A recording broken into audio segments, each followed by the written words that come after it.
안녕하세요. 듣기만 해도 건강해지는 느낌, 허민지의 치료하는 라디오입니다. 2025년 8월 18일 월요일 아침이네요. 요즘 날씨가 정말 더운데 우리 청취자 여러분 건강 괜찮으신가요? 이럴 때일수록 건강 관리에 더 신경 쓰셔야겠습니다. 오늘도 여러분의 건강 궁금증을 시원하게 풀어드리기 위해 어김없이 박상현 보건학 교수님과 함께합니다. 네, 안녕하세요. 박상현입니다. 반갑습니다. 네, 교수님.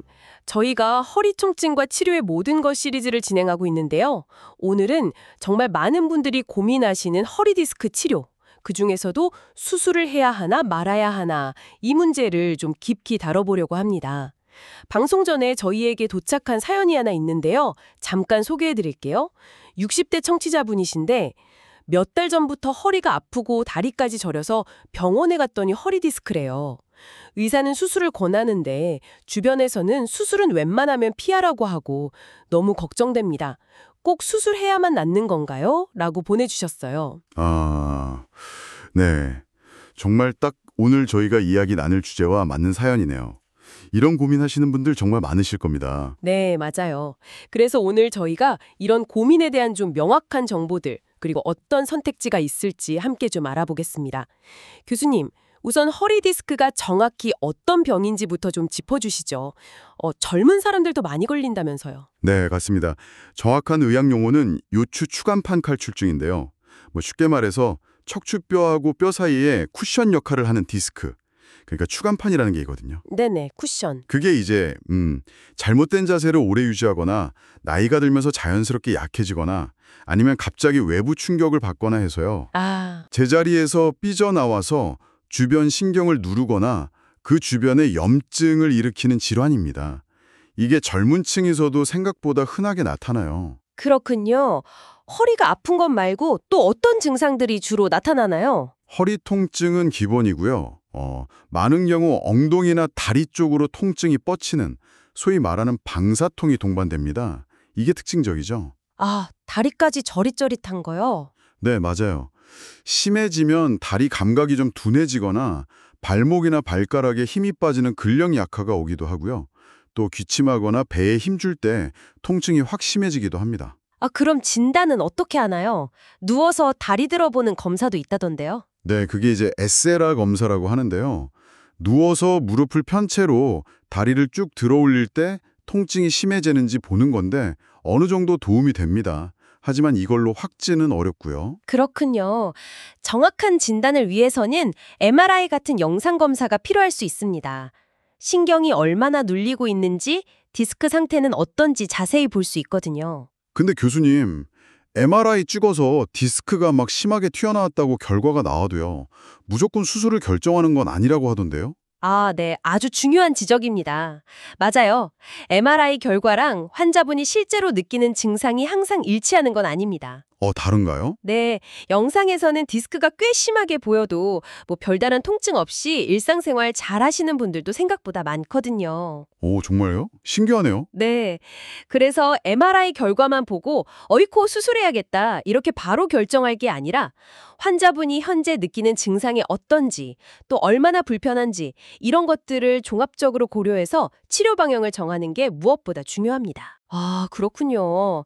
많은 분들이 디스크 진단 받으면 덜컥 겁부터 내시고 수술을 먼저 생각하시는 경향이 있는데 실제로는 비수술 치료가 우선이라고요? 네, 그렇습니다. 대부분의 허리 디스크 환자 한 75%에서 80% 정도는요. 비수술적 치료로 충분히 좋아질 수 있습니다. 와, 80%나요? 생각보다 훨씬 많은데요. 그렇죠. 이게 왜냐하면 튀어나온 디스크 조각을 우리 몸의 면역세포, 그러니까 백혈구 같은 것들이 이물질로 인식해요. 그래서 시간이 지나면서 자연스럽게 흡수해서 없애는 경우가 많기 때문입니다. 이걸 자연흡수라고 하는데요. 우리 몸이 스스로 치료를 하는 거네요. 네, 그런 셈이죠. 그래서 발목 마비가 온다거나 대소변 장애가 생기는 그런 응급 상황이 아니라면 너무 조급하게 수술을 결정하기보다는 일단 비수술 치료를 먼저 충분히 시도해보는 것이 원칙입니다. 보통 최소 6주 이상은 지켜보죠. 그렇군요. 그럼 그 비수술 치료에는 구체적으로 어떤 방법들이 있는 건가요? 굉장히 다양합니다. 일단 기본적인 치료로는 약물 치료가 있겠죠. 소염 진통제 같은 거요. 염증이랑 통증을 줄여주는 거죠. 네, 약물. 그리고 물리치료, 또 운동치료도 중요합니다. 걷기나 수영 같은 유산소 운동, 그리고 허리 주변 근육을 강화하는 코어 운동 같은 것들이요. 아, 운동도 치료법이군요. 네. 도스 치료나 견인 치료 같은 것도 있고요. 통증이 좀 심할 때는 주사 치료를 고려해 볼 수 있습니다. 신경 차단술이라고 들어보셨죠? 네네, 들어갔어요. 스테로이드 주사 맞죠? 네, 맞아요. 경막외 스테로이드 주사라고 하는데 염증을 가라앉혀서 급성 통증에는 꽤 효과적입니다. 다만 너무 자주 맞는 건 주의해야 하고요. 아, 그렇군요. 주사로도 좀 부족하다 싶으면 어떻게 하죠? 그럴 때는 이제 시술을 고려해 볼 수 있습니다. 주사보다는 조금 더 적극적인 방법인데요. 예를 들어서 신경성형술이라는 게 있어요. 신경성형술이요? 네, 가느다란 관, 카테터라고 하는데요. 그걸 이용해서 신경 주변에 염증 때문에 들러붙은 부분을 풀어주고 약물을 직접 뿌려주는 방식입니다. 아하. 또 수액 성형술이라는 것도 있는데 이건 고주파 열을 이용해서 튀어나온 디스크 자체의 크기를 약간 줄여주는 개념이고요. 최근에는 PN 시술이라고 해서 아주 작은 내시경처럼 생긴 특수 카테터로 직접 염증 부위를 보면서 치료하는 방법도 있습니다. 와, 정말 다양한 방법들이 있네요. 아까 그 사연 주신 분처럼 연세가 좀 있으신 분들도 이런 비수술 치료가 가능한가요? 자료 보니까 78세 환자분이 시술받고 좋아지셨다는 사례도 있던데요. 네, 그럼요. 가능합니다. 나이가 많다고 해서 무조건 수술해야 하는 건 절대 아닙니다. 말씀하신 그 78세 환자분 사례처럼 다른 병원에서 수술을 권유받았지만 PN 시술이나 충격파 치료 같은 비수술적 방법과 또 중요한 게 생활 습관 개선 노력을 병행해서 성공적으로 치료된 경우가 있습니다. 아, 생활 습관 개선도 중요하군요. 네, 아주 중요하죠. 다만 비수술 치료는 수술처럼 하루아침에 확 좋아지는 건 아니고요. 좀 시간이 걸립니다. 보통 1개월에서 3개월 정도 꾸준히 치료받고 관리해야 하고요. 그리고 환자 본인의 적극적인 노력이 정말 중요합니다. 그렇군요. 시간이 좀 걸리더라도 비수술로 나올 수 있다면 그게 더 좋겠네요. 그러면 교수님, 반대로 수술은 정말 어떤 경우에 꼭 필요한 건가요? 네, 이것도 명확한 기준이 있습니다. 첫째는 비수술 치료를 충분히 아까 말씀드린 대로 최소 6주 이상 꾸준히 했는데도 통증이 너무 극심해서 정말 일상생활이 불가능할 정도일 때. 네. 마비가 진행되면요? 네. 그리고 셋째는 아주 드무지만 대소변 기능에 장애가 생기는 경우입니다. 이걸 마미총 증후군이라고 하는데 이건 응급 상황이라서 빠른 수술이 필요할 수 있습니다. 이런 경우가 아니라면 대부분은 비수술 치료를 먼저 하는 거죠. 이런 경우는 전체 디스크 환자 중에서는 일부입니다. 그렇군요. 그럼 수술과 비수술 치료의 효과를 장기적으로 보면 좀 차이가 있나요? 어떤 연구 결과 같은 게 있을까요? 네, 있습니다. 연구 결과들을 보면요. 수술이 확실히 초기 통증 감소 효과는 더 빠릅니다. 뭐 당장 눌린 신경을 풀어주니까요. 그렇죠. 빨리 안 아프면 좋죠. 네.